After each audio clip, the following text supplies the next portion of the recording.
Hola, ¿qué tal? Bienvenidos y bienvenidas a esta unidad 2, Apertura y Datos Abiertos. Módulo 1, Recomendaciones a sujetos obligados. En esta unidad abordaremos la información que es necesaria que los sujetos obligados de distintas dependencias cuenten en las etapas ligadas a la gestión integral de riesgo de desastre.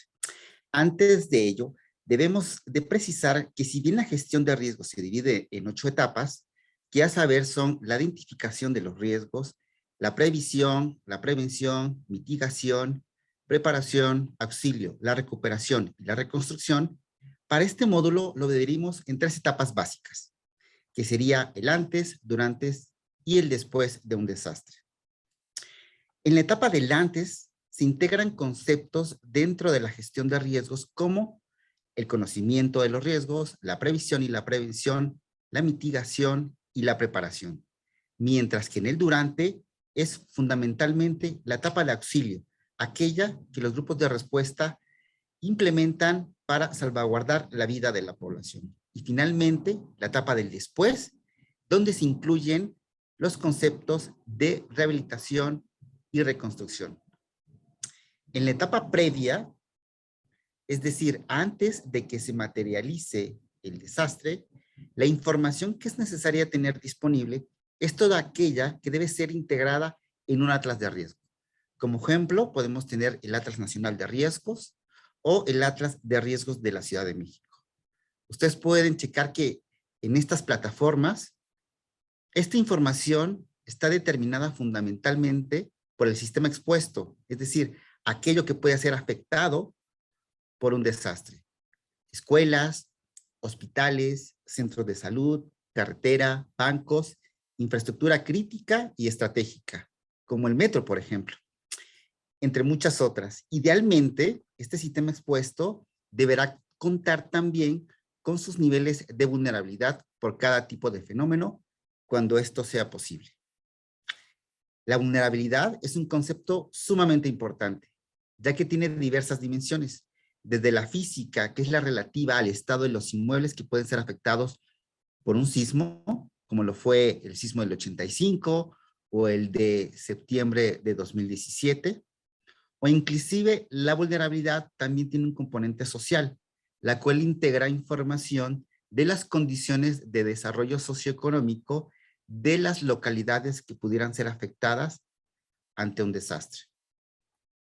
Es por ello que contar con las condiciones sociales y económicas preexistentes de la población con cierto nivel de riesgo es trascendente, pues de algún modo nos va a poder determinar en algún momento niveles potenciales de afectación. Toda esta información, como les he venido comentando, se encuentra en diversas plataformas que ya están en funcionamiento, como son los diferentes atlas de riesgos en diferentes estados de la República, el nacional o inclusive el de la Ciudad de México. Posterior a ello, otra información que se deberá contar es la relativa al peligro, es decir, a los fenómenos que afectan recurrentemente a las ciudades. Tenemos que también que recordar que este peligro o estas amenazas convierten al desastre sobre ciertas condiciones de vulnerabilidad. Además de los elementos mencionados, es importante que en la etapa previa a un desastre se cuente con información de todas las medidas de preparación, mitigación y prevención. En este caso, por ejemplo, podemos ubicar en un atlas de riesgo con antelación los refugios temporales que se hayan determinado, hospitales con el número de camas, los servicios de emergencia, todos ellos perfectamente ubicados y georreferenciados para el conocimiento de toda la población. Entonces, cuando se ha materializado el riesgo, es decir, cuando ya tenemos el desastre, la información que es necesaria contar es fundamentalmente la correspondiente a la emergencia. Dentro de esta, es importante tener el número de decesos, heridos, desaparecidos, población afectada. Y en este rubro es importante tener la perspectiva de género. Es decir, contar con la diferenciación de hombres y mujeres. Porque como ustedes sabrán, diversos estudios de las Naciones Unidas indican que los desastres afectan en mayor medida a las mujeres. Asimismo, esta información importante que todos los sujetos obligados tendrán que tener durante la etapa de la emergencia o el desastre es información de todas las unidades hospitalarias en las que son atendidos los heridos, así como poner en marcha unidades de información para reportar a los desaparecidos. En esta etapa no debemos de olvidar que es urgente y necesario e indispensable salvaguardar la vida de la población, pero también contar con información que a la población le dé un poquito de certidumbre ante este tipo de efectos dañinos que presentan los desastres. Es importante también que en la información referida durante la etapa de la emergencia esté también clasificado todo el sistema expuesto que ha sido afectado, como son viviendas, hospitales, escuela y toda aquella infraestructura crítica y estratégica que ha sido por el sismo o por la inundación. Además de ello, es importante también tener y contar con información del nivel y el tipo de afectación.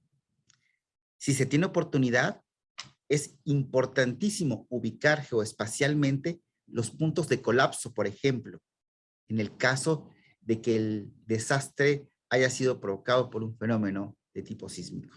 Recordaremos que en el sismo del 2017 fue trascendente que se ubicaran los puntos donde se presentaron colapsos toda vez de que los cuerpos de emergencia llegaran con mayor rapidez y que todo el aparato de emergencia de diferentes niveles de instituciones pudieran ayudar a esos puntos donde la emergencia se presenta en temas más álgidos. Otro ejemplo podría ser que se tienen que ubicar los puntos de inundación o polígonos de afectación en el caso de inundación, que en la Ciudad de México, como ustedes saben, recurrentemente tenemos inundaciones. Trascendente será poner a disposición de la ciudadanía en la etapa de la emergencia reportes diarios de los avances en la atención a la población afectada, la damnificada y la que se encuentra en refugios temporales y toda aquella que requiere ayuda en la etapa crítica. Pasada esta etapa de la emergencia, estamos y nos encontramos en la etapa del después, y esta comprende fundamentalmente la rehabilitación y la reconstrucción. Esta información debe estar disponible. Esta información que debe estar disponible en estas dos etapas son fundamentalmente aquellas acciones de rehabilitación y reconstrucción de la infraestructura dañada, tanto pública como privada. Dentro de esta es trascendente la georreferenciación de todas las acciones que el gobierno hará, o el sector público o el sector privado, y cómo serán atendidas, así como las fuentes de financiamiento. Recordaremos que en el sismo del 2017 en la Ciudad de México, se tuvo puntualmente una comisión de reconstrucción donde el objetivo era poner a disposición de información a la ciudadanía todas las acciones que el gobierno de la Ciudad de México estaba emprendiendo para esta causa. Importante es también mencionar que es esencial la transparencia en los presupuestos asignados a la reconstrucción, así como en la transparencia en la asignación de estos recursos y los tiempos de ejecución. Con lo anterior, es viable entonces una página de conjunto de datos en línea donde la ciudadanía pueda ver los avances en la reconstrucción de la infraestructura afectada, fundamentalmente aquella de corte social, hospitales, escuelas, unidades habitacionales, así como cuáles fueron los mecanismos en la asignación de recursos si es que hubo contratos a terceros, es decir, a privados, es decir, las licitaciones que existen de por medio. Estas son solo algunas ideas generales de información que deberá estar disponible, y entre mayor sea el nivel de desagregación que exista, contaremos con un mayor nivel de análisis en pro de la transparencia. Muchísimas gracias.